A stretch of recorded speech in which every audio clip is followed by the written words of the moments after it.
Նանջին քաղաք Նանջինը Չինաստանի ամենահին և գեղեցիկ քաղաքներից մեկն է։ Այն գտնվում է Յանցզի մեծ գետի ափին և համարվում է պատմության ու մշակույթով հարուստ քաղաք։ Նանջինը նախկինում եղել է Չինաստանի մայրաքաղաքը, այդ պատճառով այստեղ պահպանվել են բազմաթիվ հին շինություններ, պալատներ և տաճարներ։ Քաղաքում շատ են այգիները և կանաչ տարածքները, դրա համար Նանջինը հաճախ անվանում են կանաչ քաղաք։ Ամենահայտնի վայրերից են հին քաղաքի պարիսպները, Սյունվու լիճը և Կոնֆուցիոսի տաճարը։ Գարնանը այստեղ ծաղկում են գեղեցիկ ծաղիկներ, իսկ աշնանը ծառերը դառնում են գունավոր ու շատ գեղեցիկ տեսք են ստանում։ Նանջինը նաև կարևոր կրթական կենտրոն է։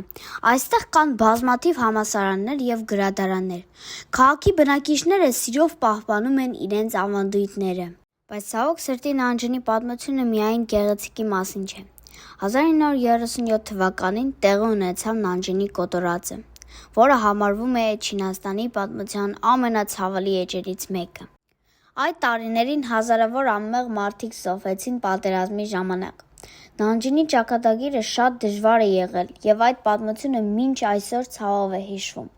Մենք հայերս նույնպես ունեցել ենք ծանր ու ողբերգական պատմություն՝ Հայոց ցեղասպանություն 1915 թվականին։ Այդ պատճառով մեր ժողովուրդը կարողանում է հասկանալ ուրիշ ազգերի ցավը և գնահատել խաղաղության կարևորությունը։